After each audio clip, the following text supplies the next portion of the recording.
आशीर्वाद श्रोत समुदायाचे लाभावेत. तात्या शेवटी श्रोते हे आपले मायबाप आहेत.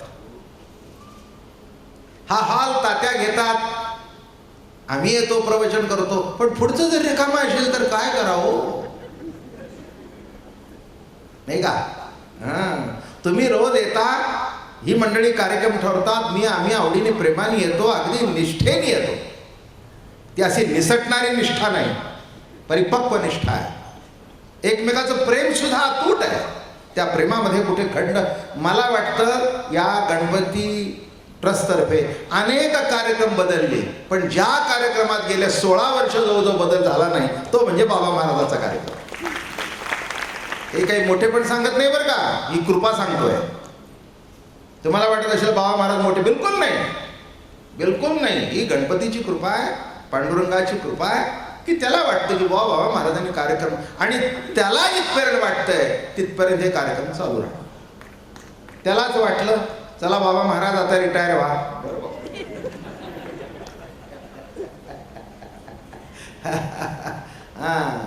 सध्या तात्या रिटायर नाही, रीट रिडिंग आहे. ते टायरला रीट रिडिंग करतात. म्हणजे जुना जरी टायर झाला असला की नाही, त्याच्यावर केलं की ते पुन्हा आणखीन 5 वर्ष चालतं. रिमोट ट्रेडिंग म्हणजे त्याला निरनिराळे असे धागे बिगे लावून असं 3 लक्ष काढून एकदम तयार करतात. तसं वर्षाचं प्रवचन 1 महिना निवांत झालं ना की तात्या आमची झीज भरून निघते, आम्हाला आनंद वाटतो.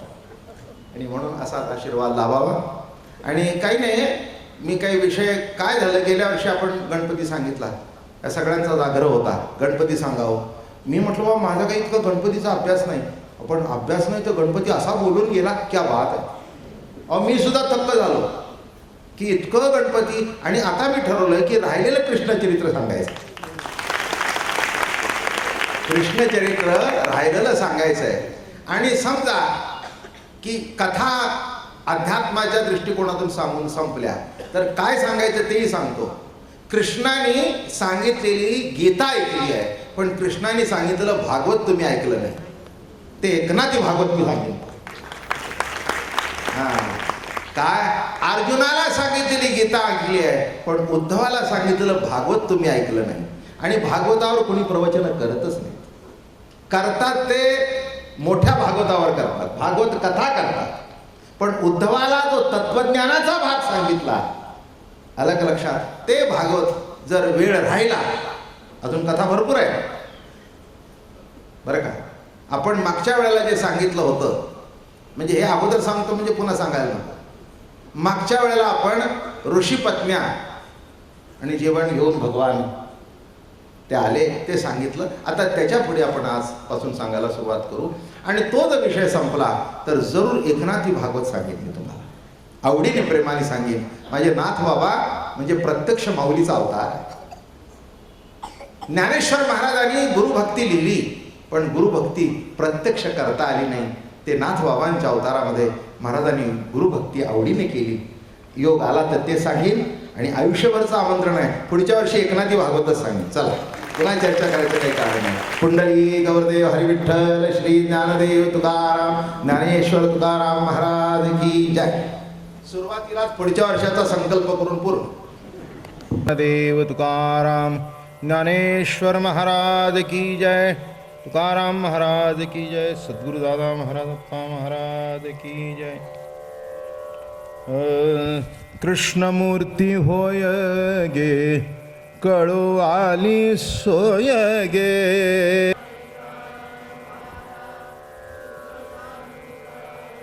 तुळशी माळा गळा गे, कस्तुरीचा टिळा गे.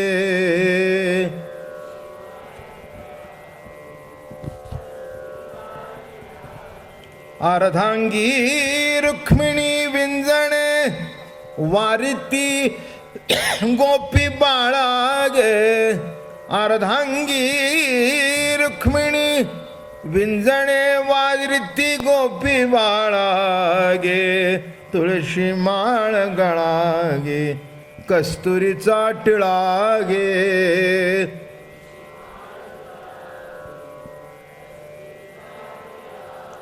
पितांबराची कास गे कसेली सावकाश गे.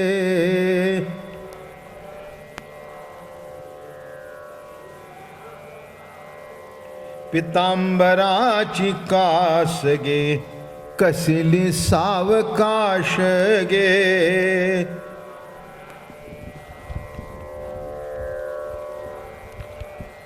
नारद तुंबर गायन करती.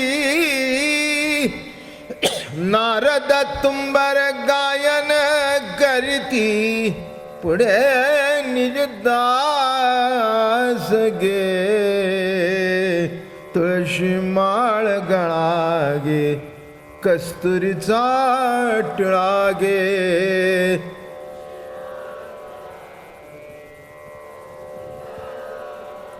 भक्त कृपेची माय गे ओळखो आली विठाई गे.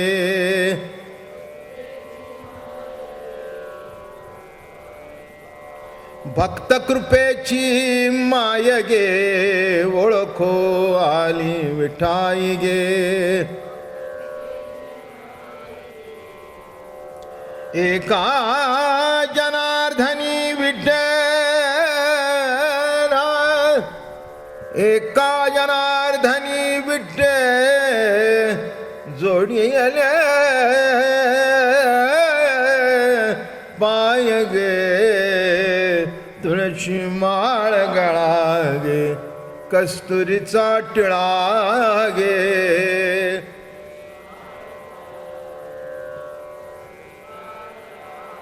अर्धांगी रुक्मिणी विंजणे वारिती गोपी बाळा गे.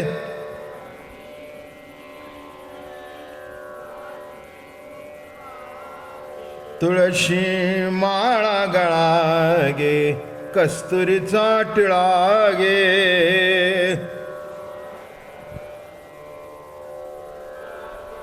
कुंडलिकावरदे हरिविठ्ठल श्री ज्ञानदेव तुकाराम ज्ञानेश्वर महाराज तुकाराम महाराज सद्गुरुदादा महाराज की जय.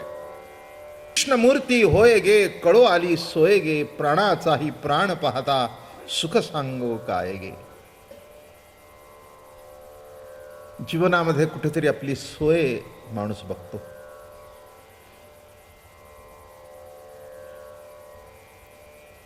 बसताना सोय, उठताना सोय, जेवताना सोय, खाताना सोय,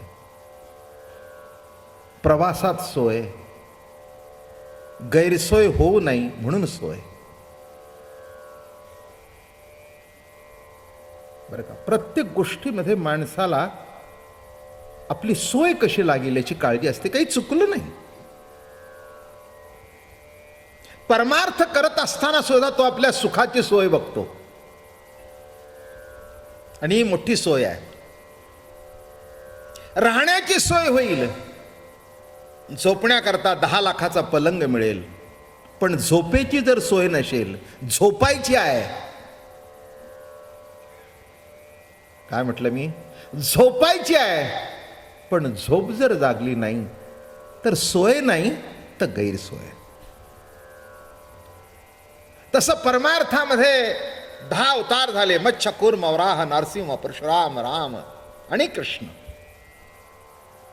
पण कृष्ण अवतारामध्ये सर्वसामान्य माणसाला असं वाटलं की आता आपली सोय झाली. आणि हे महत्वाचं आहे बरं का. इथे बसण्याची सोय आहे, ऐकण्याची सोय आहे, आणि कळतंय ही सोय आहे. सांगणं जर कळलं नाही तर माणसं उद्यापासून येणार नाहीत. उलट हेच म्हणतील की बाबा महाराज विद्वान आहेत पण कळत काही नाही. म्हणजे शेवटी बसण्याची सोय पाहिजे, ऐकण्याची सोय पाहिजे, कळण्याची सोय पाहिजे. आणि अशी जेव्हा सोय होते तेव्हा मनुष्य त्या कार्यक्रमामध्ये आणि कोणत्याही याच्यामध्ये भाग घेतो. तसं मत्स्य उपासना निराळ्या पद्धतीने केली जाते. म्हणजे मच्छावतार हो, खाणारे असतील त्या निराळ्या पद्धतीने उपासना करतातच ना त्याची.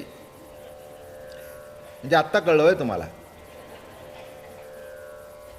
एक मनुष्य म्हणाला, महाराज आमच्या ताटात तो मच्छा असल्याशिवाय आमचा दिवस जात नाही. पुण्यवान प्राणी आहेस बाबा.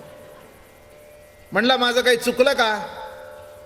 नाही का? अहो पहिला अवतार आहे. म्हटलं बरोबर आहे, पहिला अवतार आहे आणि तुझ्यात तो अवतीर्ण होतोय, ही काही कमी नशे. मच्छा आहे, कूर्म आहे, वराह आहे, नरसिंह आहे, परशुराम आहे, राम आहे, पण सोय कृष्ण अवतारात आहे.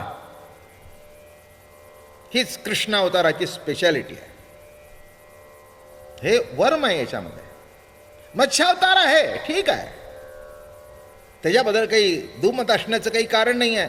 पण मला सांगा, ते तुमच्या समोर जर तो मत्स्य आला तर कसं होईल? तो देवाच्या कानात बरा दिसतो, पण ते काही साजिर गोजिर रूप मनोहर नाही.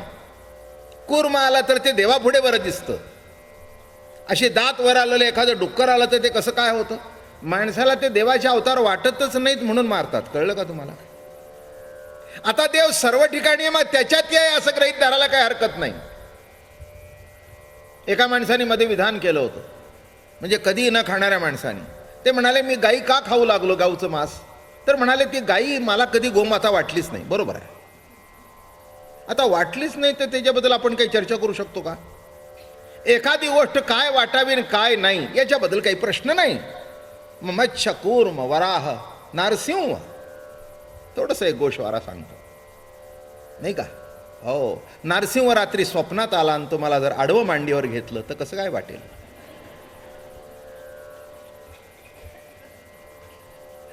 नाही, पुणेकर म्हणून काही स्पेअर करणार नाही तुम्हाला तो.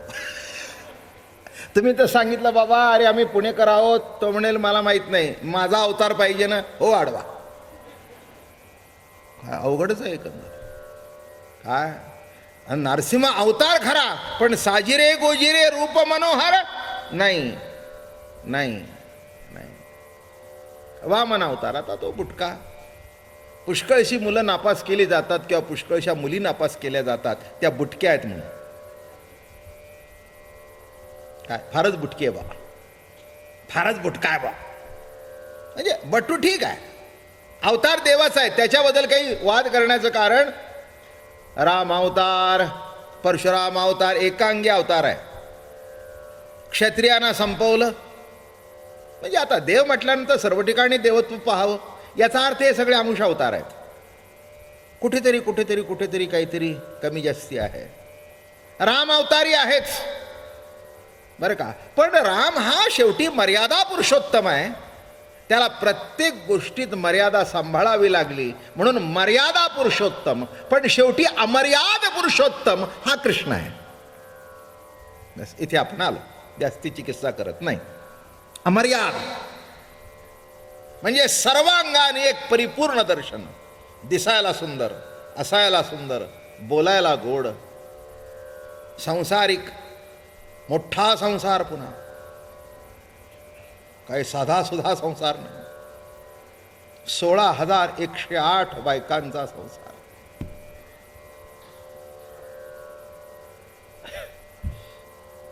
गंमत म्हणून ऐकायचं. एकाने मला विचारलं, बाबा महाराज हे 16,108 बायका कशा असू शकतात? म्हटलं लौकिक उत्तर देऊ का? मला तर तो त्या कारणामुळेच देव वाटला. हे मागे सांगितलं होतं मी तुम्हाला की आपल्याला साधी एक बायको सांभाळता येत नाही आणि जो 16,108 सांगतो, इथे देव मानायला पाहिजे की नाही? काय अशोकराव, हो एक सांभाळणं किती अवघड आहे जीवनामध्ये. काय इतकी साधी गोष्ट आहे का? हां, तिने 2 साड्या मागितल्या तर आपल्या कपाळाला आट्या उठतात. एक घेऊन दिली परवाना आत्ता, पुन्हा मग 16,108.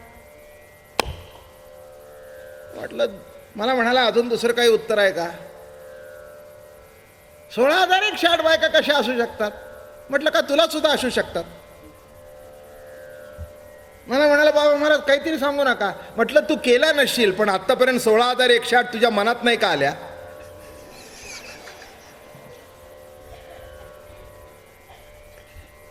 मला म्हणाला, बाबा महाराज कधी वर्मावर बोट ठेवलं. सांग की, म्हटलं लहानपणापासूनची यादी काढ. तो देव असल्या कारणाने 16,108 केल्या, पण तुझ्या मनात 16,108 आल्या नाहीत का? बेरीज केली असते तर कदाचित आणखीन 1700 पूर्ण झाला असता, 17,000 आकडा. तेव्हा ह्या चर्चा करण्यापेक्षा त्याचं विशेषत्व, त्याचं देवत्व, अमर्याद पुरुषोत्तम, बरं का, उत्कृष्ट प्रवचनकार, राम अवतारामध्ये योग वाशिष्ठ ऐकला आणि कृष्ण अवतारामध्ये गीता सांगितली आणि भागवती सांगितलं, एकादश स्कंद, आणि असा अलौकिक अवतार. आणि एक लक्षात ठेवा, कृष्णाला सोडून सर्व लोक परलोका करता जगतात. थोडासा विषय मांडतो. मग तो कोणी असू दे, मोक्षाकरता जगतो, जगण्याकरता जगत नाही, आहे त्या जीवनातला आनंद भोगत नाही. इथे जे काही करतो ते वर जाण्याकरता, परमार्थ कशा करता, नाही का? परमार्थ कशा करता, जप तप ध्यान कशा करता? इथल्या लोका करता का परलोका करता? नाही म्हणाला, मेल्यानंतर सद्गती मिळाली पाहिजे. आपली सुद्धा माणसं मेल्यानंतर प्रार्थना करतात, त्यांच्या मृत आत्म्याला शांती मिळो. गुरुजी मला नाही कळलं बरं का, प्रवचन झालं समजून सांगा. नाही म्हणजे मृत आत्मा हा शब्द मला अजून कळलेला नाही. आत्मा जर नित्य आहे, अखंड आहे, अविनाशी आहे, तर तो कोणत्याही परिस्थितीत अविनाशीच आहे ना. मृत आत्मा कसा? आणि आत्मा जर मृत झाला तर शांती मिळण्याचा प्रश्नच नाही. शांती आपोआपच आहे की, कारण का? मृत झाला. म्हणून काही काही शब्द आम्ही परंपरेने वापरतो, याच्यापेक्षा दुसरं काही त्याच्यामध्ये तथ्य असं मला तरी वाटत नाही. आता आणखीन कोणाला काय वाटत असेल तर वाटत असेल. त्यांच्या मृत आत्म्याला शांती मिळो. अरे काय मृत आत्म्याला शांती मिळो? एक लक्षात ठेवा, आत्मा शांतच असतो, अशांत असतो ते आम्ही. आमचा मीपणा, आमचा अहंकार आमच्या आड येतो आणि आमच्यामध्ये अशांतता निर्माण होते. आत्मा आहे तो कधी गडबड करतच नाही. बघा, आत्मा आहे तिथेच आहे, आलं का लक्षात? आहे तिथेच आहे, त्याच्यात कधी गडबड नाही. गडबड आमच्या मानसिक अवस्थेत आहे, मनामध्ये गडबड आहे, बुद्धीमध्ये गडबड आहे, मनामध्ये चंचलत्व आहे, बुद्धीमध्ये ग्राह्य त्याज्य, होय नाही, होय नाही, असावं नसावं, ही गडबड चालू आहे. बाकी आत्मसत्ता आहे तिथे आहे, तिच्यात काही गडबड करायचं काही कारण. म्हणून लक्षात ठेवा, माणसं जी खटपट करतायत, कृष्णाने काय केलं लक्षात आलं का तुम्हाला? इथलं जीवन परिपूर्णतेने भोगलं. हे बघा, माणसांना असं वाटतं इथलं जगणं दुःखदायक आहे. हे विचारसरणी आहे परमार्थातली, अध्यात्मातली. संसार दुःख मूळ चौकडे इंगळ आम्ही म्हणतो. संसार हा दुःखाचं मूळ आहे आणि या दुःखाच्या मुळातून बाहेर पडण्याकरता परलोक, आम्हाला मुक्ती मिळावी, आम्हाला मोक्ष मिळावा, आम्हाला वैकुंठात जाता यावं. आता कोण वरून गेलेलं खाली आलेलं नाही. अमेरिकेला जाऊन आलेले आता लाखो माणसं आहेत, दर महिन्याला जाऊन येणारी आणखीन लाख भेटतील. पण वैकुंठाला जाऊन कोणी खाली आलेला मला तरी भेटलेला नाही, किंवा एखादा कैलासाला जाऊन आलेलाही भेटलेला नाही, किंवा एखादा स्वर्गवासी झालेला पुन्हा इथे आलेला भेटला नाही. लक्षात ठेवा, माणसाने गृहीत धरलं हे सगळं दुःखरूप आहे, याच्यातून बाहेर पडलं पाहिजे. एक लक्षात घ्या, सुख दुःखाच्या कल्पना इंडिव्हिज्युअल आहेत. तुम्हाला त्रास देऊन मला दुःख वाटतं, सुख होतं, तुम्हाला दुःख होतं. लहानपणी बघा ना, आपण वर्गामध्ये पुढच्या पोराला चिमटा काढायचा, तसे इथे कुणी नसतील. किंवा एखादी पोरगी, मुलगी त्या पुढच्याला बसला हळू चिमटा काढायचा, ते म्हणजे चिमटा काढणारा हसतंय आणि ज्याला चिमटा काढलं ते दुखतंय. एकच कृती एकाला सुख देते, एकाला दुःख देते. माझं बोलणं कळलं? आपल्या घरामध्ये एकाला प्रमोशन मिळालं, दुसऱ्याला दुःख झालं. का म्हणले? तुमच्या घरामध्ये ते तुमच्या ह्यांना प्रमोशन मिळालं. चालायचं हो, मिळतंच. प्रमोशन काही कुणाला मिळत नाहीत का?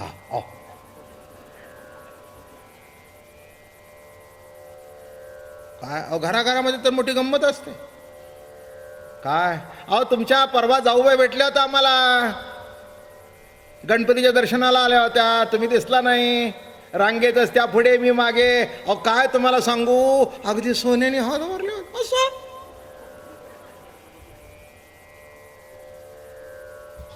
म्हणजे तिच्या नवऱ्याने तिला सोन्याच्या बांगड्या केल्या, हे निसवते निघून 15 वर्ष झाली. आता तुझ्या पोटात दुखायचं काही कारण आहे का? तिने बांगड्या घातल्या, तिला सुख मिळालं, याला दुःख मिळालं. एकच कृती एकाला सुख देते, एकाला दुःख देते. तेव्हा तुम्ही ठरवा सुख काय दुःख काय ते. जास्ती विषय मला सांगायचा नाही. माणसाला मुक्ती एवढ्या करता पाहिजे असते की या दुःखातून मुक्ती मिळावी. मुक्तीच्या मागे का? जे सर्वजण म्हणतात आम्हाला मुक्त व्हायचंय, आम्हाला मुक्त व्हायचंय. अरे मुक्त कशा करता व्हायचंय? कृष्ण इथे मुक्ती बिक्तीच्या मागे लागलेला नाही आहे. तो आनंद भोगतोय, मस्तपैकी आनंद भोगतोय. लक्षात ठेवा, राम अवतारामध्ये कधी खेळ आला नाही, सगळे खेळ कृष्ण अवतारात आलेत. शब्द कळला तुम्हाला? हे बघा, रामायणामध्ये बालकांड आहे आणि कृष्ण चरित्रामध्ये बाळ क्रीडा आहे.